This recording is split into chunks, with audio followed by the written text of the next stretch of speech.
Hi hello sir, welcome to BLC edutech. ఈరోజు 2018 DSC SGT సైన్స్లో అడిగినటువంటి ప్రశ్నల వివరణ చూద్దాం సార్. ఇది పార్ట్ 2 వీడియో. పార్ట్ 1 చూడనట్లయితే లింక్ డిస్క్రిప్షన్లో అండ్ ఐకార్డ్స్లో ఉంటుంది సార్. వీడియోలకు వెళ్ళబోయే ముందు ఒక చిన్న రిక్వెస్ట్ సార్, మీరు ఈ ఛానల్ని సబ్స్క్రైబ్ చేయనట్లయితే దయచేసి సబ్స్క్రైబ్ చేయండి సార్. నచ్చితే లైక్ చేయండి, మీ ఫ్రెండ్స్ కూడా షేర్ చేయండి సార్. సో వీడియోలోకి వెళ్ళిపోయాం. సో ద ఫస్ట్ క్వశ్చన్, కింది వాటిలో ఏ వాయువు వాతావరణంలో 3/4 వంతు శాతం ఉంటుంది? Oxygen, nitrogen, hydrogen, organ. So the correct answer is nitrogen. Nitrogen వాతావరణంలో 3/4% ఉంటుంది. అంటే 75% భూమి యొక్క వాతావరణంలో నైట్రోజన్ ఉంటుంది.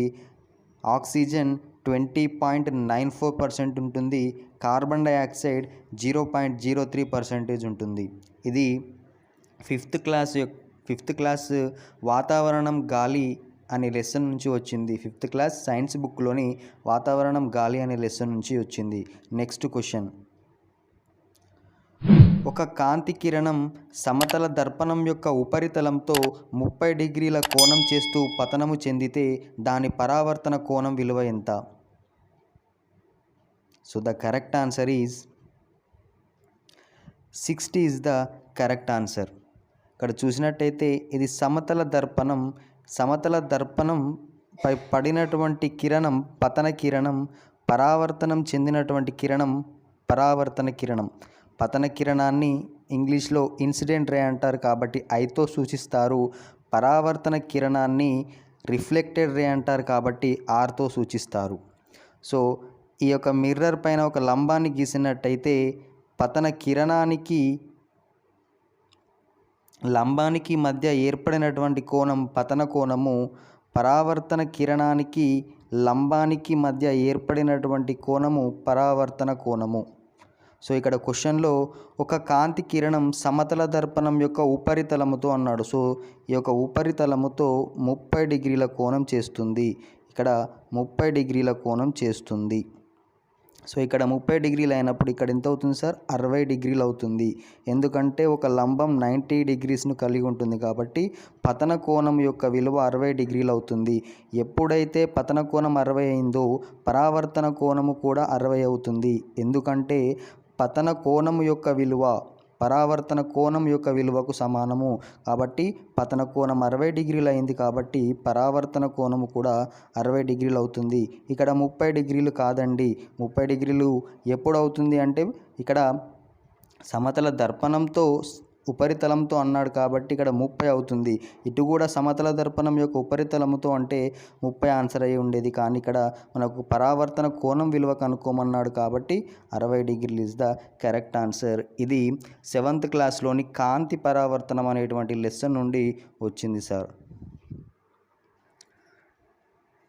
నెక్స్ట్ క్వశ్చన్, ఒక్కొక్క బల్బు యొక్క నిరోధము 0.05గా గల 100 బల్బులను శ్రేణిలో కలిపితే వాటి యొక్క ఫలిత నిరోధం. So the correct answer is third one, 5 is the correct answer. ఈ యొక్క క్వశ్చన్ 7th క్లాస్లోని విద్యుత్ ప్రవాహ ఫలితాలు అనేటువంటి లెసన్ నుంచి వచ్చింది. సో ఇక్కడ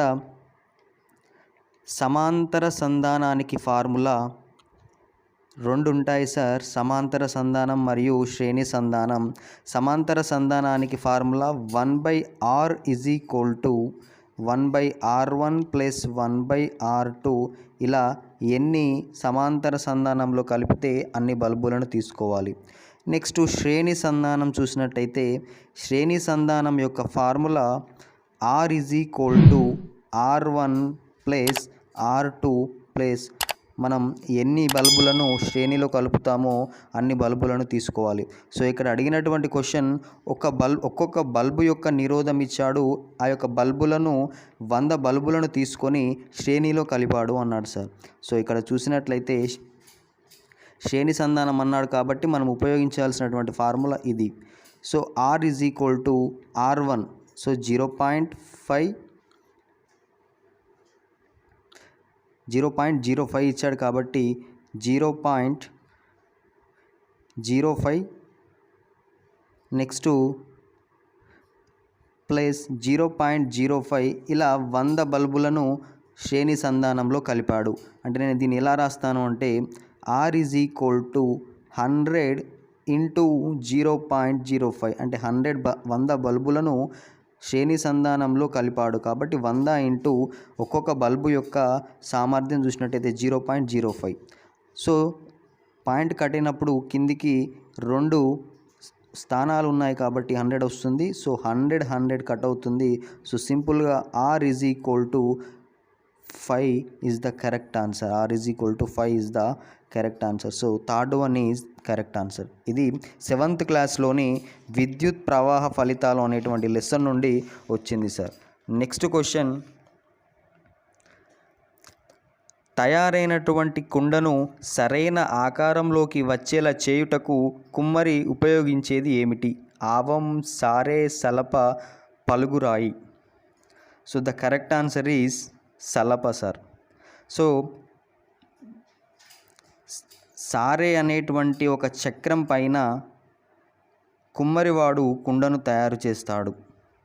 దాన్ని ఒక ఆకారం వచ్చేలా సలప అనే పనిముట్టును ఉపయోగించి దాని కుండకు ఒక సరైనటువంటి ఆకారాన్ని తీసుకొస్తాడు.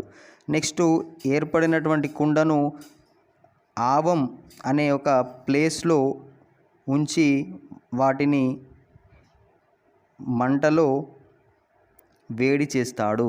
ఆ యొక్క ఏర్పాటు చేసినటువంటి ఆ యొక్క కుండను ఆవం అనేటువంటి ఒక స్థలంలో కుండలను కాల్చుతాడు. ఇది 3rd క్లాస్లోని మట్టితో చేసినటువంటి మాణిక్యాలు అనేటువంటి లెసన్ నుంచి వచ్చింది. నెక్స్ట్ క్వశ్చన్ చూద్దాం. నెక్స్ట్ క్వశ్చన్, జతపరచుడు. లిస్ట్ 1 లిస్ట్ 2 ఇచ్చాడు. ఇక్కడ ఆప్షన్ ఏ సాధారణ లవణం, option B sodium hydroxide, option C carbonic ఆమ్లం, ఆప్షన్ డి నైట్రిక్ ఆమ్లం. సో సాధారణ లవణం NaCl, సోడియం క్లోరైడ్ చూసినట్టయితే ఇక్కడ ఆహార పదార్థాలను నిల్వ చేయుటలో ఉపయోగిస్తారు. 5th one is the correct answer. Next sodium hydroxide చూసినట్లయితే సోడియం హైడ్రాక్సైడ్ని మనం సబ్బుల తయారీలో ఉపయోగిస్తారు. సోడియం హైడ్రాక్సైడ్ని, NaOHని. నెక్స్ట్ కార్బానిక్ ఆమ్లం లేదా కార్బానిక్ యాసిడ్ని కూల్ డ్రింక్స్ తయారీలో ఉపయోగిస్తారు. నెక్స్ట్ నైట్రిక్ ఆమ్లాన్ని మనం విస్ఫోటకాల తయారీలో ఉపయోగిస్తారు. సో మిగిలింది బ్లీచింగ్ పౌడర్ తయారీలో ఏ ఆమ్లాన్ని లేదా క్షారాన్ని ఉపయోగిస్తారో మీరు నాకు కామెంట్లో తెలపండి. So the correct answer is 5, 1, 2, 3 is the correct answer. 5, 1, 2, 3 is the correct answer. So 4th one is the correct answer. ఈ యొక్క క్వశ్చన్ 7th క్లాస్లోని ఆమ్లాలు క్షారాలు అనేటువంటి లెసన్ నుంచి వచ్చింది. ఆమ్లాలు క్షారాలు అనేటువంటి లెసన్ నుండి ప్రతి డిఎస్సిలో, ఎస్జిటిలో కానీ ఎస్ఏలో కానీ కంపల్సరీ ఏదో ఒక క్వశ్చన్ అడిగేటువంటి అవకాశం ఉంది. ఈసారి ఈ క్వశ్చన్ అడిగాడు కాబట్టి నెక్స్ట్ కంపల్సరీ సూచికల పైన అడిగేటువంటి అవకాశం ఉంది. సూచికలు ఇందులో ఇంపార్టెంట్ మిథైల్ ఆరెంజ్ సూచిక మరియు ఫినాప్తలిన్ సూచిక. మిథైల్ ఆరెంజ్ సూచిక ఆమ్లాలను ఎరుపు రంగులోకి, మిథైల్ ఆరెంజ్ సూచిక క్షారాలను పసుపు రంగులోకి మారుస్తుంది. నెక్స్ట్ ఫినాప్తలిన్ ఆమ్లాలలో ఎలాంటి రంగును ఏర్పరచకుండా ఉంటుంది. అదే ఫినాప్తలిన్ క్షారాలలో లేత గులాబీ రంగును ఏర్పరుస్తుంది. ఇక్కడ క్వశ్చన్ ఎలా ఫ్రేమ్ చేసేటువంటి అవకాశం ఉందంటే ఫినాప్తలిన్ క్షారాలలో ఏర్పరిచేటువంటి రంగు అంటే ఇక్కడ లేత గులాబీ, లేదా మిథైల్ ఆరెంజ్ ఆమ్లాలతో ఏర్పరిచేటువంటి రంగు అంటే ఇక్కడ ఎరుపు సార్. సో ఇది important question. So next question చూద్దాం. ఇక్కడ అదే లెసన్ నుండి మరొక క్వశ్చన్ అడిగాడు సార్. ఇక్కడ గ్లాస్ క్లీనర్లలో ఉపయోగించేటువంటి రసాయనం ఏది అన్నాడు సార్. ఇది అమ్మోనియం హైడ్రాక్సైడ్ని గ్లాస్ క్లీనర్లలో ఉపయోగిస్తారు. గ్లాస్ను శుభ్రపరిచేటువంటి ద్రావణాలలో ఉపయోగించేటువంటి రసాయన పదార్థం ఏది అంటే అది అమ్మోనియం హైడ్రాక్సైడ్. సేమ్ ఇలాంటి క్వశ్చన్ ఇక్కడ కూడా అడిగాడు సార్. Sodium hydroxide. సోడియం హైడ్రాక్సైడ్ని ఎక్కడ ఉపయోగిస్తారు అంటే సోడియం హైడ్రాక్సైడ్ని సబ్బుల తయారీలలో ఉపయోగిస్తారు. అదేవిధంగా అమ్మోనియం హైడ్రాక్సైడ్ని ఎక్కడ ఉపయోగిస్తారు అంటే గ్లాస్ క్లీనర్లు లేదా గాజును శుభ్రపరిచేటువంటి ద్రావణాలలో ఉపయోగిస్తారు. సో ఈ లెసన్ చాలా చాలా చాలా ఇంపార్టెంట్. ఇది 7th క్లాస్లోని ఆమ్లాలు క్షారాలు అనేటువంటి లెసన్ నుండి ఈ యొక్క డిఎస్సిలో 2 క్వశ్చన్లు అడగడం జరిగింది. కాబట్టి నెక్స్ట్ డిఎస్సిలో ఎస్జిటి కానీ ఎస్ఏ కానీ కంపల్సరీ 2 క్వశ్చన్లను ఏదో ఒక క్వశ్చన్ను ఈ యొక్క లెసన్ నుండి అడిగేటువంటి అవకాశం ఉంది. కాబట్టి మనం బాగా ఫోకస్ చేయాల్సినటువంటి అంశం ఇందులో సూచికల పైన చాలా ఫోకస్ చేయాలి. ఈ యొక్క డయాగ్రామ్ను మీరు గుర్తుంచుకోండి. సో నెక్స్ట్ క్వశ్చన్లోకి వెళ్దాం. నెక్స్ట్ క్వశ్చన్, శబ్ద తీవ్రత ఈ భౌతిక రాశిపై ఆధారపడి ఉంటుంది. ఆప్షన్ 1 ధ్వని పౌనపున్యం, ఆప్షన్ 2 ధ్వని వేగం, ఆప్షన్ 3 ధ్వని కంపన పరిమితి, ఆప్షన్ 4 ధ్వని ఆవర్తన కాలం. So the correct answer is ధ్వని కంపన పరిమితి. ధ్వని యొక్క కంపన పరిమితి పైన శబ్ద తీవ్రత ఆధారపడి ఉంటుంది. ధ్వని తీవ్రత ఏ భౌతిక రాశిపై ఆధారపడి ఉంటుంది అంటే ధ్వని కంపన పరిమితిపై ఆధారపడి ఉంటుంది. ఇక్కడ కంపన పరిమితి అంటే ఒక వస్తువు విరామ స్థానం నుండి పొందేటువంటి గరిష్ట స్థానభ్రంశాన్ని కంపన పరిమితి అంటాము లేదా ఇంటెన్సిటీ అంటాము. ఒక వస్తువు విరామ స్థానము నుండి పొందేటువంటి గరిష్ట స్థాన భ్రంశాన్ని కంపన పరిమితి అంటాము. ఫర్ ఎగ్జాంపుల్ మనం చూసినట్టయితే హార్ట్ రేట్ ఇలా ఉంటుంది కదా సార్, ఇక్కడ ఇలా. సో ఇందులో ఇది ధ్వని కంపన పరిమితి ఇది ధ్వని యొక్క తరంగాలు అనుకుంటే ఇక్కడ ఇది హై రేటులో ఉంది. ఇది ధ్వని పొందేటువంటి గరిష్ట స్థానభ్రంశం కాబట్టి దీన్ని ధ్వని కంపన పరిమితి అంటారు. దీన్ని డెసిబుల్స్లో కొలుస్తూ ఉంటాము. మనం వినగలిగేటువంటి ధ్వని కంపన పరిమితి ఎంత అంటే 60 డెసిబుల్స్. ధ్వని కంపన పరిమితి అంటే ఎంత హై ఉంటుంది, ఎంత హై సౌండ్ ఉన్నదనేది ఇక్కడ కంపన పరిమితి. సో శబ్ద తీవ్రత ఎక్కువ అవుతుంది అంటే అక్కడ కంపన పరిమితి కూడా ఎక్కువ అవుతుంది అని అర్థం. సో ఇక్కడ ధ్వని పవనపున్యం అని కూడా ఒక ఇంపార్టెంట్ విషయం తెలుసుకోవాల్సినటువంటి అవసరం ఉంది.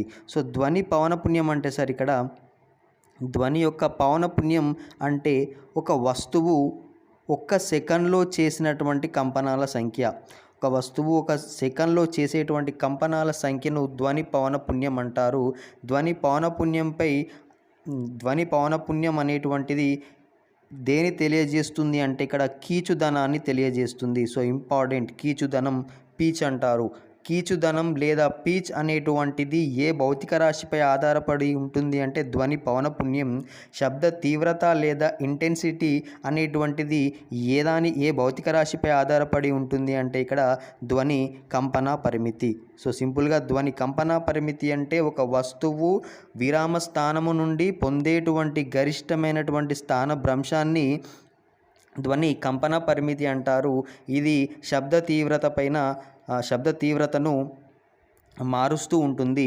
నెక్స్ట్ ధ్వని పౌనపున్యం అన్నట్టు చూసినట్టయితే ధ్వని పౌనపున్యం అంటే 1 సెకండ్లో ఒక వస్తువు చేసేటువంటి కంపనాల సంఖ్యను ధ్వని పౌనపున్యం అంటారు.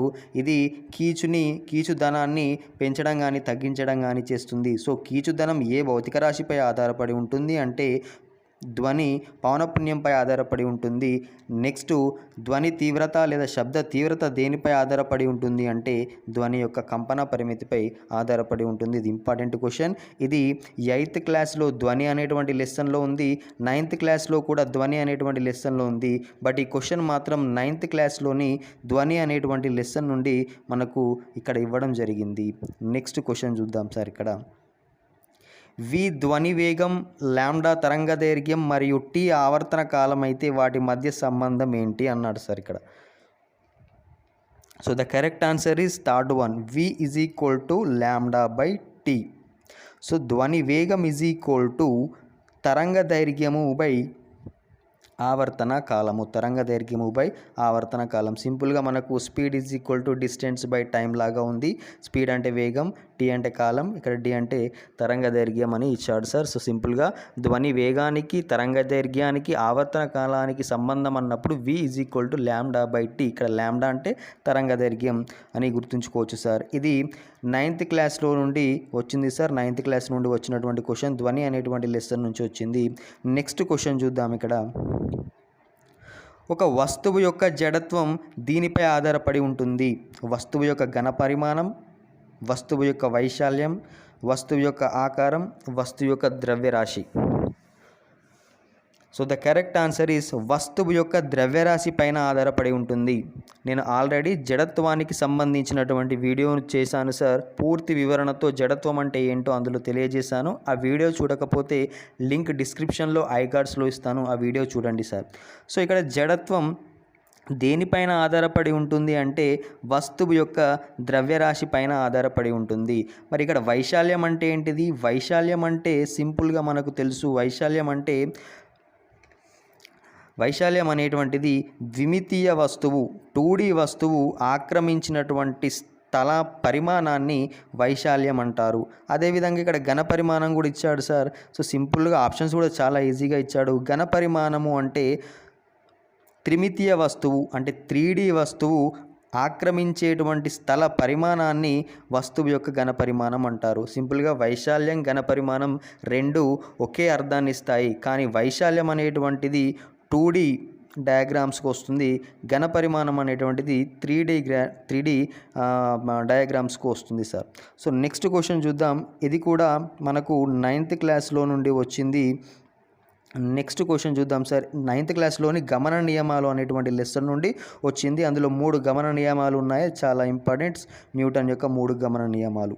నెక్స్ట్ చూద్దాం సార్. ఇక్కడ క్వశ్చన్, ఏకాంక ద్రవ్యరాశి గల పదార్థం ఉష్ణోగ్రతను 1 డిగ్రీ పెంచడానికి కావలసినటువంటి ఉష్ణశక్తి ఏంటి?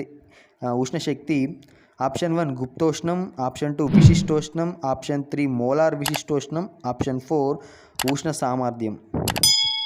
So the correct answer is విశిష్టోష్ణం సార్. విశిష్టోష్ణం అంటే ఏంటిదంటే ఏకాంక ద్రవ్యరాశి గల పదార్థం యొక్క ఉష్ణోగ్రతను 1 డిగ్రీ పెంచడానికి కావలసినటువంటి ఉష్ణ శక్తిని ఇక్కడ విశిష్టోష్ణం అంటారు సార్. సో ఇది కూడా 9th క్లాస్లోని ఉష్ణం అనేటువంటి లెసన్ నుంచి వచ్చింది. సో సింపుల్గా 9th క్లాస్ నుండి 4 క్వశ్చన్స్ వచ్చాయి. 2018 డిఎస్సి ఎస్జిటిలో 9th క్లాస్ నుండి 4 క్వశ్చన్స్ వచ్చాయి. కాబట్టి 9th క్లాస్ బుక్ చదవడం కూడా చాలా ఇంపార్టెంట్. సో 9th క్లాస్లో ఓన్లీ మనకు విశిష్టోష్ణం గురించి మాత్రమే ఇచ్చాడు. సో 9th క్లాస్ బుక్ కొంచెం చూసిన వాళ్ళు కూడా దీనికి ఆన్సర్ చెప్పగలుగుతారు. సో గుప్తోష్ణం, మోలార్ విశిష్టోష్ణం, ఉష్ణ సామర్థ్యం అనేటువంటి విషయాలు మనకు 10th 11th బేస్లో ఉంటాయి. సో ఇది 2018 డిఎస్సి ఎస్జిటి సైన్స్ ప్రశ్నపత్రం యొక్క పూర్తి విశ్లేషణ. ఈ వీడియో కానీ మీకు నచ్చినట్టయితే ప్లీజ్ లైక్ చేయండి, మీ ఫ్రెండ్స్కి షేర్ చేయండి, ఏదైనా డౌట్ ఉంటే కామెంట్ చేయండి, సబ్స్క్రైబ్ చేయడం మాత్రం మర్చిపోకండి. Thank you for watching.